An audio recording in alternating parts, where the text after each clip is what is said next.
रोम रोम भाइयों। ये 2080 का जमाना है। बत्तख हंसिया लेकर आता और करके गेहूं काटता और दो भेड़ मिलकर गेहूं को एक जगह रखते जाते। फिर मुर्गी आते और एक एक गेहूं तोड़कर मुर्गे को देते जाते। फिर मुर्गा उन्हें ऊपर रखते जाता। यहाँ तीनों भाई मिलकर खेत को जोतते और उनकी माँ खोदकर उसमें बीज डालती। अच्छा। यहाँ मैडम जी पहले तो खेत में बीज डालती, फिर मिट्टी को कपड़े की तरह सीलने लगती। ये क्या है? तभी तीनों भाई आते और खेत को पानी देते। गर। लेकिन बगुला तो एक ही बार में अपने मुंह में पानी भर के पूरे खेत में बारिश कर देता। तभी बारिश होती ही सभी फल और सब्जी 5G की स्पीड में उग जाते हैं। बवाल चीज है बे, साला सिस्टम मिल जाता है। फिर बगुला आता और अंगूर तोड़ते जाता। वहाँ दोनों खरगोश गाजर निकालते। बाप रे। तभी गिलहरी आता और वैक्यूम क्लीनर से टमाटर उठाकर टोकरी में रखते जाता। इधर पेंगुइन तरबूज उठाकर लेकर जाते, तभी खुद ही तरबूज बन जाते। बैगन। रोम रोम भाइयों। बाप रे।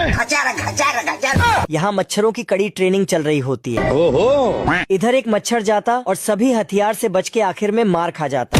ये क्या है? ट्रेनिंग के बाद कर्नल सबको पंख देता और सभी फाइटर जेट की तरह निकल पड़ते। बैगन। आज मैं मर गया भैया। गया। यहाँ एक मच्छर का एक्सीडेंट हो जाता तो साला एम्बुलेंस वाला मच्छर को उठाने की जगह मशीन को उठाकर लेकर जाता। अबे साले। इधर एक मच्छर टारगेट लॉक करता। तभी सभी मच्छर अपने हथियार में धार देकर पेट्रोल भरते और फाइटर जेट की तरह निकल पड़ते। चलो 1 2 3। साला यहाँ आसमान भी सोच रहा होगा मच्छर है कि फाइटर जेट है, पता ही नहीं चल रहा।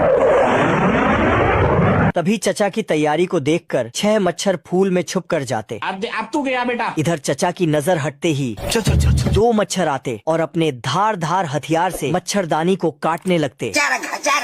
तभी 10-15 मच्छर आते और चचा के गोदाम को लाल करके 9-2-11 हो जाते। बैगन।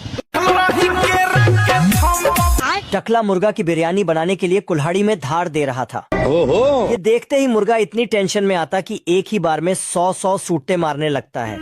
और मुर्गा टकले का ही गेम बजाने निकल पड़ता। ये क्या है? तभी मुर्गा को पता चला कि डाकू बत्तख का शिकार करने निकले हैं। अब तू गया बेटा। इसलिए मुर्गा टकले के लिए बत्तख वाला टोपी बनाकर टकले को टोपा पहना देता। थैंक्स। तभी मुर्गा भोपू बजाता और खुद ही डाकू से भुना जाता है। भाग। अगले दिन टकला अंडा लेने आता तो मुर्गा ग्रेनेड को पेंट करके मुर्गी के घोंसले में रख देता। हेलो पापा। लेकिन टकला मुर्गे को ही ग्रेनेड में बैठाकर चला जाता है। चलो 1 2। आज मैं मर गया भैया। तभी टकला कुल्हाड़ी लेकर मुर्गा के तरफ आता तो साला मुर्गा भागने के चक्कर में बार पेड़ में धरा जाता। बाप रे। लास्ट में मुर्गा को पता चलता है कि कुल्हाड़ी पर धार उसके लिए नहीं पेड़ के लिए दी गई थी। अच्छा।